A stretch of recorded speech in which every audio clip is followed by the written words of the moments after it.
Hello friends, आज है तारीख 11 मार्च और दिन है फ्राइडे। तो आइए आज का द हिंदू एनालिसिस करने से पहले आप हमारे टेलीग्राम चैनल को ज्वाइन कर सकते हैं। आप यहाँ टेलीग्राम चैनल में सर्च कर सकते हैं स्कूल ऑफ यूपीएससी।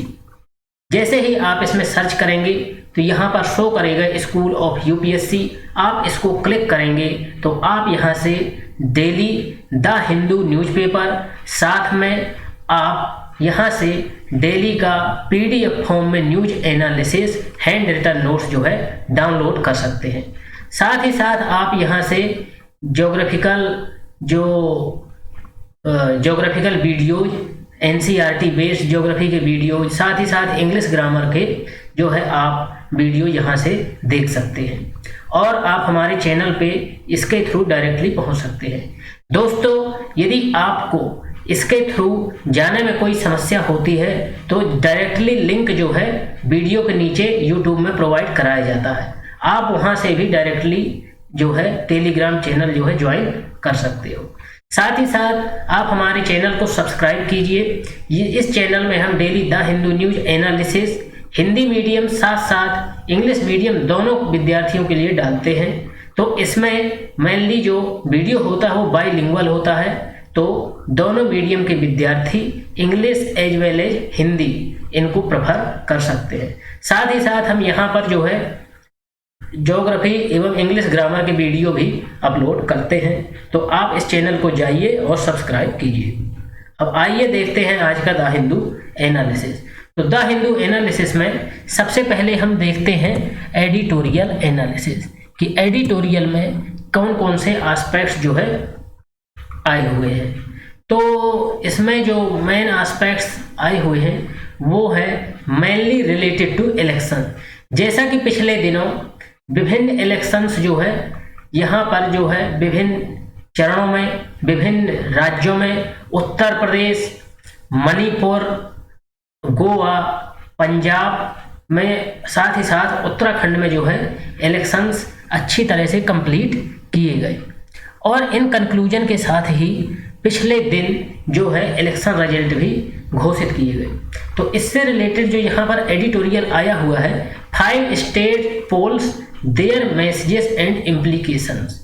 यहाँ पर जो रिजल्ट आउटकम्स आए हुए हैं उससे रिलेटेड यहाँ पे जो न्यूज आई हुई है कि जो इनके रिजल्ट्स हैं वो बहुत सारे उनके इम्प्लीकेशंस होने वाले हैं। यहाँ पर जो रिजल्ट्स हैं वो बहुत कुछ मैसेज, अपना संदेश दे रहे हैं। तो इसमें देखते हैं कि ये सिलेबस में कौन से टॉपिक से रिलेटेड है, साथ ही साथ कौन से पेपर से ये रिलेटेड टॉपिक है।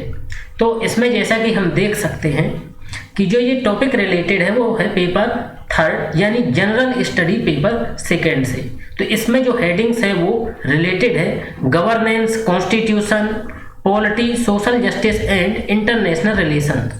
तो ये जो टॉपिक है ये पॉलिटिकल पार्टी से रिलेटेड टॉपिक है, इलेक्शंस से। तो ये आएगा under the heading Indian constitution major features. तो इसमें इंट्रोडक्टरी पार्ट में देखते हैं क्या बात कही गई है।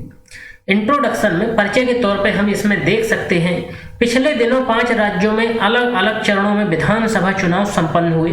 साथ ही चुनाव आयोग द्वारा परिणाम घोषित किए गए, जिसमें भारतीय जनता पार्टी ने 4 राज्यों में विजय हासिल की, जो कि उत्तर प्रदेश, उत्तराखंड, गोवा एवं मणिपुर। तो गोवा में जैसा कि एक सीट ही मेजोरिटी में कम हो रही है, तो जो इंडिपेंडेंट कैंडिडेट है उसका सपोर्ट लेते हुए गोवा में सरकार जो है भारतीय जनता पार्टी के द्वारा बनाई जाएगी। एवं मणिपुर राज्य ने राष्ट्र स्तर पर उभरती हुई विपक्ष पार्टी के तौर पर आम आदमी पार्टी ने 92 सीटों में विजय हासिल की। तो यहाँ पे यह है कि राष्ट्र लेवल पर जो मेन विपक्षी पार्टी के तौर पे नई पार्टी जो उभर रही है वो है आम आदमी पार्टी, जो कि 92 सीटों के साथ पंजाब में विद फुल मेजोरिटी, पूर्ण बहुमत के साथ सरकार बनाने के दावे में जो है अग्रसर आई हुई है। तो इसमें चुनाव किसी भी स्तर के हों, चाहे स्थानीय, राष्ट्रीय या फिर प्रादेशिक, कुछ न कुछ सीख देकर ही जाते हैं।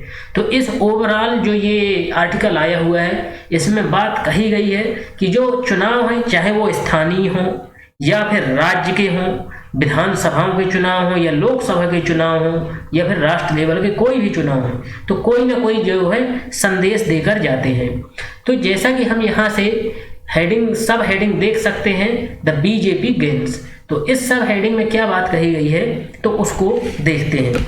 तो नीति आयोग के द्वारा मल्टी डायमेंशनल पॉवर्टी इंडेक्स में उत्तर प्रदेश को नीचे स्तर पर रखा गया, जो कि गरीबी के विभिन्न आयामों को दर्शाता है। तो यहाँ पर जो है नीति आयोग द्वारा जो विभिन्न राज्यों के बीच जो मल्टी डायमेंशनल पॉवर्टी इंडेक्स जो लॉन्च की गई, उसमें यह बताया गया कि जो उत्तर प्रदेश है वो बॉटम में है।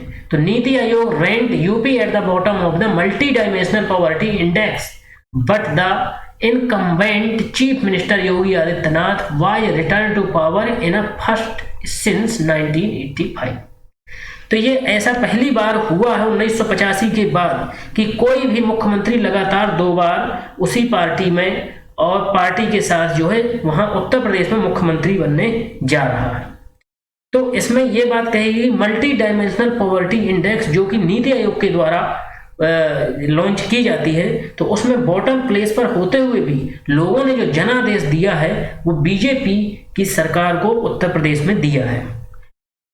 तो इसमें जो है मुख्य एस्पेक्ट्स बताए गए हैं कि इसके पीछे इन सब परिस्थितियों के चलते हुए भी क्या मेन रीजन है। तो 1985 के बाद उत्तर प्रदेश की राजनीति में ऐसा पहली बार हुआ कि कोई मुख्यमंत्री लगातार 2 बार चुना गया।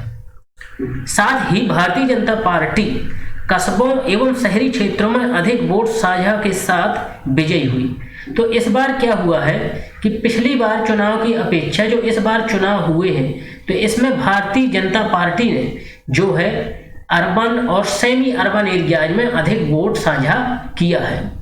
जैसा कि यहाँ से रीड कर सकते हैं, any spring in its feet from the boost its secured from emerging as the sole opposition pole was no match for the BJP. तो कोई अन्य पार्टी उसके जो है बराबरी पे आए, ये क्या था वहां पे संभव नहीं हो सका। That kept it's enormous advantage in the urban and semi urban seats. तो यहाँ कस्बों में और शहरी क्षेत्रों में जो है बीजेपी का जो वोट शेयर है वो इंक्रीज हुआ है। अब आगे बात जो इसी सब हेडिंग में की गई है वो मेनली रिलेटेड है कि उत्तर प्रदेश में लगातार बढ़ती बेरोजगारी। अब उत्तर प्रदेश में अनएम्प्लॉयमेंट भी इंक्रीज हुआ है। तो उत्तर प्रदेश में लगातार बढ़ती बेरोजगारी, असंगठित क्षेत्र की दुर्दशा, जीडीपी में कमी, कीमतों में लगातार वृद्धि इस बात को इंगित करती है कि लोगों के वोटिंग बिहेवियर में उपरोक्त कारकों के अलावा अन्य कारक भी महत्वपूर्ण रोल निभाते हैं। तो जैसे कि सामान्य चुनावों में जो मुद्दे होते हैं वो महंगाई होता है, बेरोजगारी होता है, तो ये सब जो है प्रिवेलिंग है उत्तर प्रदेश में। बेरोजगारी भी है, महंगाई भी है और अन्य कारक भी जो है चुनावों के लिए जो उत्तरदायी होते हैं वो भी वहां पर प्रिवेलिंग है, जैसे कि नीति आयोग के पॉवर्टी इंडेक्स से भी साबित होता है। परंतु इसके अलावा यदि लोग जो है वहां पर सरकार को फुल मैंडेट दे रहे हैं, फुल मेजॉरिटी पूर्ण बहुमत के साथ सरकार बनाने का जनादेश, तो इसका तात्पर्य है कि कहीं ना कहीं अन्य कारक भी जो है वहां पर इंपॉर्टेंट रोल प्ले कर रहे हैं। द मच लोअर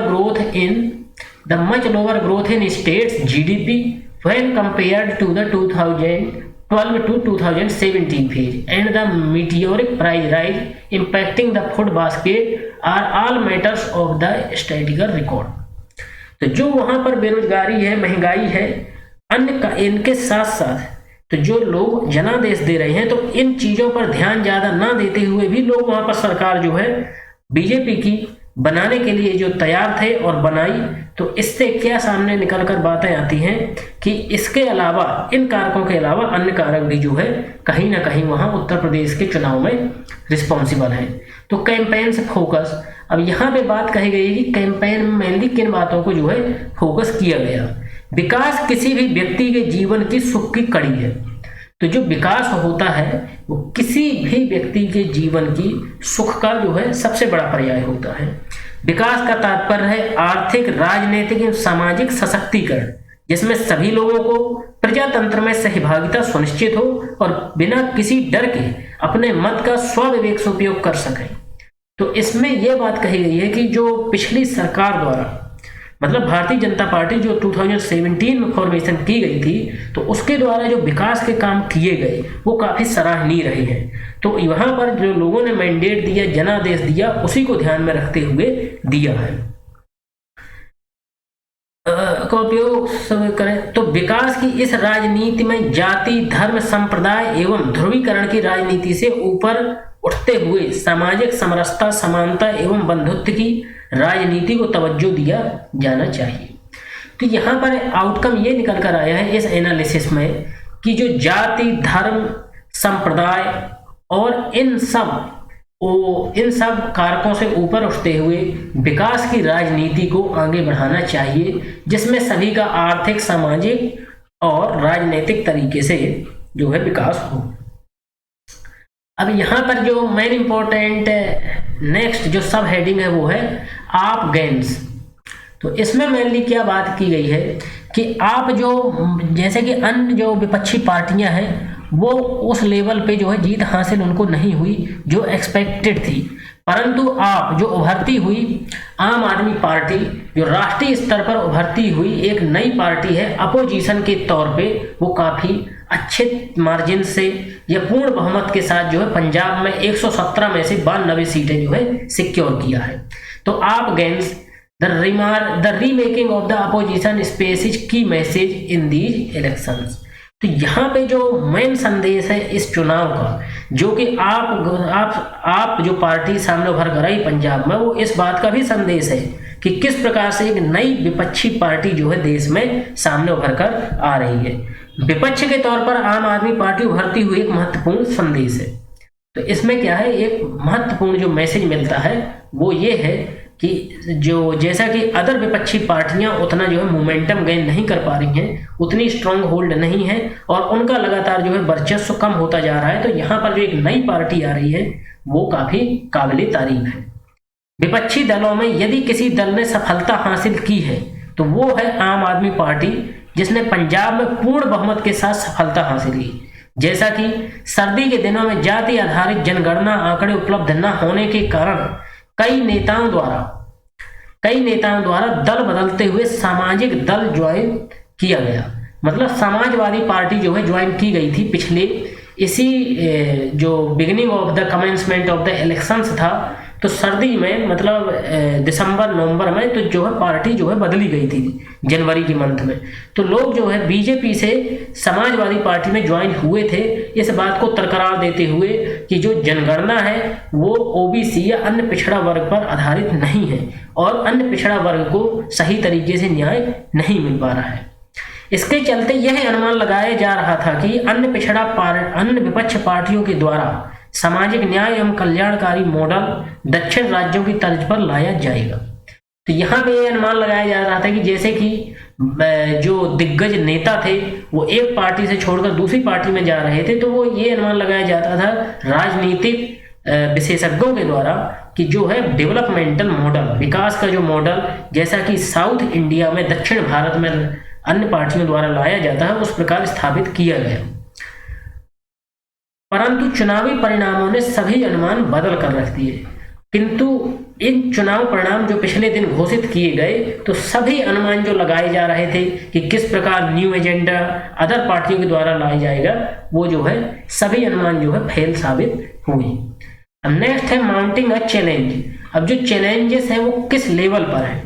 मुख्य चुनौतियां जो कि 21वीं सदी में है, जैसा कि बेरोजगारी समाप्त करना, महंगाई को नियंत्रित करना, विकास की राजनीति को अग्रसर करना, तो इन सब चुनौतियों के समाधान के लिए राजनीतिक दलों का कर्तव्य है कि लगातार अग्रसर कदम उठाते रहें। तो जो 21वीं सदी की चुनौतियां हैं वो हैं इन सब जाति, धर्म, भेदभाव, इन सब से ऊपर उठते हुए विकास की राजनीति को बढ़ावा देना है। साथ ही साथ जो बेरोजगारी है, महंगाई है, इस पर काबू करना है। तो जो ये आर्टिकल था, जो एडिटोरियल था, ये मेनली रिलेटेड था जो जनादेश जो बीजेपी पार्टी को उत्तर प्रदेश में दिया गया, जो काबिले तारीफ है और वहाँ पर गवर्नमेंट के द्वारा जो लॉ एंड ऑर्डर रिलेटेड जो मेजर्स लिए गए, जिसको कि एक समय जो काफ़ी थ्रेट्स थी related to law and order, और जो criminals high criminalisation of the politics था, high crimes in the states, तो इस पर जो है पिछली सरकार के द्वारा यानी योगी गवर्नमेंट के द्वारा जो काबू पाया गया उसको ध्यान में रखते हुए लोगों ने जो है वहाँ पर मैंडेट किया। नेक्स्ट जो आर्टिकल है वो भी इसी इलेक्शन से रिलेटेड है, ऑलमोस्ट सेम टॉपिक्स पे जो है बात की गई है। तो आइए देखते हैं यहाँ पर इस टॉपिक्स को। ये topic mainly a demonstration of a durable political phenomena. तो इसमें यह बताया गया है कि ड्यूरेबल पॉलिटिकल फिनोमेना जो बीजेपी यानी भारतीय जनता पार्टी के द्वारा जो आइडियोलॉजी लाई गई है वो जो है काफ़ी लंबे समय तक चलने वाली है। तो इसमें ये सिलेबस से रिलेटेड है, general study paper 2, governance, constitution, polity, social justice and international relations. तो ये जो हेडिंग्स हैं ये है इंडियन कॉन्स्टिट्यूशन फीचर्स। तो इसमें जो मेन बात कही गई है वो है, आइए देखते हैं इसके परिचय में, इंट्रोडक्शन में क्या बात कही गई है। उत्तर प्रदेश में एक नए राजनीतिक युग का शुभारंभ भारतीय जनता पार्टी की 2/3 मेजॉरिटी बहुमत के साथ लगातार दूसरी बार सरकार बनना एक ऐतिहासिक घटना है जो कि लगभग 3 दशकों के बाद हुई है। जैसा कि हम यहाँ से रीड कर सकते हैं, Uttar Pradesh has entered a new political era, एक राजनीतिक युग। The Bharatiya Janata Party has roamed back with a 2/3 majority, the first incumbent to return to power in over 3 decades. The project of the Samajwadi Party to transcend its Muslim Yadav social base has come a cropper. यहाँ पर जो भारतीय Janata party का ऐतिहासिक जो victory है, विजयी के साथ 2/3 मेजॉरिटी के साथ आना, वो भी लगभग 3 दशकों के बाद लगातार किसी मुख्यमंत्री का 2 बार बनना एक ऐतिहासिक घटना बताई जा रही है। तो मैंडेट एज मेटा नरेटिव, अब इसमें मेन बात की गई है mandate as meta narrative. Mandate as meta narrative the term राजनीतिक जनादेश का विश्लेषण करना काफ़ी जटिल काम है, फिर कई राजनीतिक विशेषज्ञों के द्वारा। तो यहाँ पे ये बात कही गई है कि जो राजनीतिक आउटकम होते हैं, जो राजनीतिक जनादेश होते हैं, इनका विश्लेषण करना काफ़ी कॉम्प्लेक्स होता है क्योंकि बहुत सारे कारक इसमें शामिल होते हैं। फिर भी कई राजनीतिक विशेषज्ञों के द्वारा यह विश्लेषण किया गया है कि मुख्यमंत्री योगी आदित्यनाथ द्वारा जो लॉ एंड ऑर्डर से संबंधित जो सुधार किए गए, लॉ एंड ऑर्डर्स मतलब कानून का सही तरीके से पालन करवाना और उसका ग्राउंड लेवल पे इम्प्लीमेंटेशन करवाना। तो यह विश्लेषण किया गया कि मुख्यमंत्री योगी आदित्यनाथ द्वारा जो लॉ एंड ऑर्डर से संबंधित जो सुधार किए गए हैं, साथ ही साथ राशन एवं शासन के क्षेत्र में उठाए गए कदम काफी सफल साबित हुए। तो राशन एवं शासन मतलब फूड सिक्योरिटी, लोगों को सही तरीके से भोजन उपलब्ध कराना, साथ ही साथ लॉ एंड ऑर्डर की जो है सिचुएशन और जो law and order related aspects हैं उनको प्रॉपर तरीके से इम्प्लीमेंट करना। तो इस प्रकार से जैसा कि हम यहाँ से रीड कर सकते हैं कि achievements of the Yogi raj, particularly welfare provisioning and tough law and order, ration and शासन mandate, other maintain that BJP was saved from sticky wicket by its structural advantages। साथ ही साथ यहाँ एक जो राजनीतिक विशेषज्ञ हैं एक दल के, उनका कहना है कि यहाँ पर लॉ एंड ऑर्डर से संबंधित जो सुधार किए गए वो यहाँ पर दोबारा शासन बनने के लिए उत्तरदायी है। अन्य विशेषज्ञों का मानना है कि भारतीय जनता दल ने संगठन से संबंधित मजबूतियों एवं मीडिया प्रबंधन का सही तरह से फायदा उठाया है। अब जैसे कि जो बीजेपी पार्टी का संगठनात्मक ढांचा है वो काफ़ी अच्छा है, साथ ही साथ यहाँ पर जो मीडिया का जो उपयोग किया गया है और उसका प्रबंधन किया गया है वो सही तरीके से किया गया है। तो इस चुनाव में जो मुख्य तौर पर चुनौती का सामना है जो भारतीय जनता पार्टी के द्वारा किया जा रहा था, तो इसमें भारतीय जनता पार्टी के सामने जो मुख्य चुनौती थी वो क्या थी? वो मुख्यतः बेरोजगारी, महंगाई, ग्रामीण क्षेत्रों में आय से संबंधित समस्याएं। लेकिन ये कहना कठिन होगा कि सिर्फ राशन की उपलब्धता ने सभी चुनौतियों को पराजित किया। तो यहाँ पर मैं जो राशन अवेलेबिलिटी ऑफ राशन या food way in the proper cheap prices. तो यहाँ पर जो उचित दामों में जो राशन उपलब्ध कराया गया, डायरेक्ट कैश ट्रांसफ़र जो कराया गया, तो इन बातों के तौर पर ये कहना काफ़ी कठिन होगा कि सिर्फ ओनली राशन की उपलब्धता और जो है यहाँ पर उचित मूल्य में जो राशन उपलब्ध कराया गया, तो सिर्फ यहाँ पर लोगों के द्वारा जो जनादेश दिया गया उसके लिए जो है उत्तरदायी है। इसके अलावा अन्य कारक भी यहाँ पर उत्तरदायी हैं, जो कि 2/3 मेजॉरिटी के साथ गवर्नमेंट का यहाँ पर दोबारा बनना जो है उत्तरदायी है। इन मुख्य कारकों के अलावा अन्य कारकों को सही तरीके से समायोजित किए जाने की जरूरत है। तो इसके साथ साथ अन्य कारक को ही प्रॉपर तरीके से यहाँ सही तरीके से विश्लेषण किया जाना चाहिए। मोर देन जस्ट वेलफेयर, अब इसमें बात की गई है कि मोर देन जस्ट वेलफेयर जो मैंडेट दिया गया है वो सिर्फ कल्याणकारी योजनाएं ही उसके लिए उत्तरदायी नहीं है, इसके अलावा अन्य कारक भी उत्तरदायी है। सरकार द्वारा डायरेक्ट कैश ट्रांसफर किया गया विभिन्न कल्याणकारी योजनाओं के लिए, जैसे किसानों की आय, टॉयलेट्स, हाउसेस, स्कूल्स, परंतु सिर्फ ये कारक भारतीय जनता दल का बहुमत में आने के लिए उत्तरदायी नहीं है, इनके अलावा अन्य कारक भी उत्तरदायी है। तो ऑब्वियस जो सरकार के द्वारा कदम उठाए गए रिलेटेड टू मकान, हाउस, टॉयलेट, स्कूल्स, तो ये तो काफ़ी अच्छे रहे ही हैं, सराहनीय रहे हैं, लेकिन सिर्फ ये कारक उत्तरदायी नहीं है, इसके अलावा अन्य कारक भी जो है उत्तरदायी है। बीजेपी वर्सेस एसपी, अब यहाँ पर बात की गई है जो मेन टकरार थी उत्तर प्रदेश के चुनावों में बहुजन समाजवादी, यहाँ पर बीजेपी भारतीय जनता पार्टी, बहुजन समाजवादी पार्टी, साथ ही साथ समाजवादी पार्टी के बीच में थी। तो मेन जो कंटेंडर थे वो समाजवादी पार्टी और बहुजन समाजवादी पार्टी, और जो सत्ता में पार्टी थी बीजेपी भारतीय जनता पार्टी, इसमें मुख्य तरीके से जो है इलेक्शंस के जो है टकराव थे। तो इसमें मेनली बात की गई है सब हेडिंग में कि जो आइडियोलॉजिकल जो टकरार थी भारतीय जनता पार्टी के बीच और समाजवादी पार्टी के बीच, उसमें मेन कौन से आउटकम्स थे। तो इन चुनावों में उत्तर प्रदेश में मुख्य तौर से अन्य पिछड़ा वर्ग चुनाव परिणामों के निर्धारक थे, ऑब्वियस। तो यहाँ पर जो अन्य पिछड़ा वर्ग का जो समुदाय था उससे ये डिसाइड होना था कि जो है मैंडेट या फिर किसको दिया जाएगा, जो कि सामान्य तौर पर मंडल लेक्सिकॉन ऑफ हक ड्यू राइट्स। तो यहाँ पर जो मंडल लेक्सिकॉन ऑफ हक्स ड्यू राइट्स, साथ ही साथ हिस्सेदारी इक्वल रिप्रेजेंटेशन की मांग पर समाजवादी पार्टी को फॉलो करने वाले लोग हैं, परंतु मेजर शिफ्ट जो इन चुनावों में देखा गया वो मुख्यतः ओबीसी क्लास को मिलने वाली security, law and order, good administration का परिणाम है। तो इसमें मेनली जो ओबीसी ग्रुप था, जो अदर बैकवर्ड क्लासेस जो समुदाय था, वो समाजवादी पार्टी के साथ होता था, मंडल कमीशन के रिकमेंडेशंस के तौर पर उनको देखा जाता था। तो वो जो थे वो बराबर की हिस्सेदारी के लिए, हक के लिए लड़ते थे और due rights and due representation. परंतु इस बार जो देखा गया तो ओबीसी जो अदर बैकवर्ड क्लासेस है, अन्य पिछड़ा वर्ग व समूह, उसने जो है अपनी सिक्योरिटी इस बात पे देखी कि किस प्रकार से उनको physical security law and order के जरिए प्रोवाइड कराई जा रही है।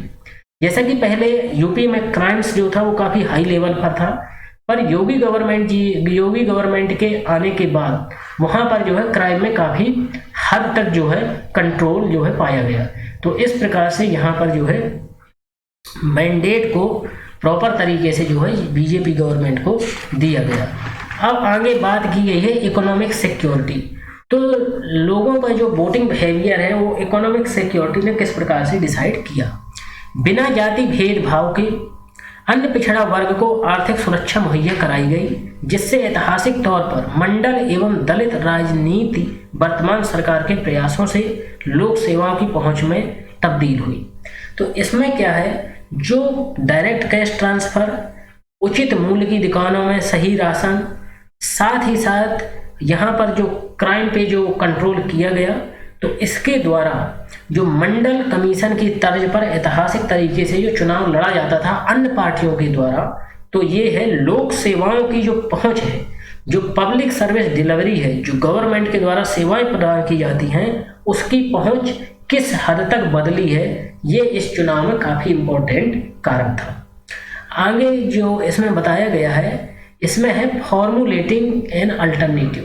तो इसमें ये बात की गई है कि अल्टरनेटिव के तौर पर जो है किस प्रकार की आइडियोलॉजी और विचारधारा को जो है आगे लाया जाना चाहिए। तो विपक्षी दलों को मजबूत वैचारिक राजनीति स्थापित करने के लिए संगठन स्तर पर गहराई से काम करना। यहाँ पर जो है वैचारिक जो आइडियोलॉजी है पार्टीज की, वो काफी इंपॉर्टेंट रोल प्ले अदा करती है। तो यहाँ पर पॉलिटिकल पार्टीज को संगठन लेवल पे जो है काफी अच्छे तरीके से काम किए जाने की जो है जरूरत है। तो आइए चलते हैं फ्रंट पेज में। फ्रंट पेज की न्यूज देखते हैं कि इसमें कौन कौन से एस्पेक्ट्स को बताया गया है। तो बीजेपी रिटेन्स 4 स्टेट्स आप स्कोर्स लैंडस्लाइड्स इन पंजाब। यहाँ पे जैसे कि पिछले दिन चुनाव के परिणाम घोषित किए गए विधानसभा चुनावों के, तो ऑब्वियस जो बीजेपी है वो 4 स्टेटों में आई है। 5 राज्यों में चुनाव कराए गए, वो 4 स्टेट हैं उत्तर प्रदेश, मणिपुर, गोवा और उत्तराखंड। आम आदमी पार्टी ने जो लैंड स्लाइडिंग विक्ट्री हासिल की, जो विजयी सफल हुए, वो पंजाब में सफल हुए। पंजाब में टोटल सीट्स 117 है, उसमें से 92 सीट्स जो है आम आदमी पार्टी ने सिक्योर की। यहाँ पर जैसा कि हम देख सकते हैं कि the BJP retained power in 4 of the 5 states that went to the polls while the Congress lost Punjab to the Aam Aadmi party. तो जो मेन कंटेंडर थे पंजाब में, जैसा कि पिछले चुनावों में जो है कांग्रेस को मैंडेट दिया गया, जनादेश दिया गया, परंतु इस बार जो है एक न्यू पार्टी जो नेशनल लेवल पर विपक्षी के तौर पर उभर रही है, आम आदमी पार्टी, उसको फुल मेजोरिटी यानी पूर्ण बहुमत के साथ जो है यहाँ पर मैंडेट जनादेश दिया गया। The AAP said it had emerged as the natural national alternative to the BJP even as the Congress declined to a new low. The BJP held on to power in Uttar Pradesh where it won 2/3 of the seats compared with 3/4 in 2017. तो जो BJP की सरकार है वो पिछले की अपेक्षा जो है थोड़ा सा कम सीट्स आई, परंतु जो वोट शेयर है, जो वोट का शेयरिंग है, जो टोटल वोट्स है, वो काफी ज्यादा रहा in the favour of the BJP party. और 3/4 विक्ट्री के विथ 3/4 इन 2017। यहाँ पर जो सीट्स आई है वो 2/3 आई है, लेकिन जो 2017 में 2017 में सीट्स आई थी वो 3/4 थी। Its vote share increased in UP, Goa and Manipur. The party conclusively won Uttarakhand and won enough seats to retain power in Manipur and Goa. 3 seats where its main rivals by the Congress. This is a seal of approval by the people for the BJP's proactive governance, Prime Minister Narendra Modi said at the party headquarters on Thursday evening. तो honourable prime minister Narendra Modi के द्वारा ये बात कही गई कि जो BJP काम कर रही है वो प्रो पुअर है and proactive governance. We will learn from this, Congress leader Rahul Gandhi posted on Twitter. In UP, the Samajwadi Party doubled its 2017 tally but fell for short of majority. Second consecutive assembly election defeat under the leadership of Akhilesh Yadav, who did not comment on the results. His call for a coalition of Ambedkarites and Samajwadis, a euphemism for Dalits and other backward classes. यहाँ पर जो BJP द्वारा elections जो जीते गए वो काफ़ी सराहनीय रहे। यहाँ पर नरेंद्र मोदी जी ने अपनी पार्टी को सपोर्ट करते हुए कहा है कि जो पार्टी है वो प्रो पुअर है और प्रोएक्टिव गवर्नेंस है। रिवॉल्यूशन केजरीवाल, तो केजरीवाल के द्वारा इंपॉर्टेंट जो है मैसेज दिया गया है, this is a revolution. AAP founder and Delhi chief minister Arvind Kejriwal said First, this revolution happened in Delhi, then in Punjab and will now happen all over the country.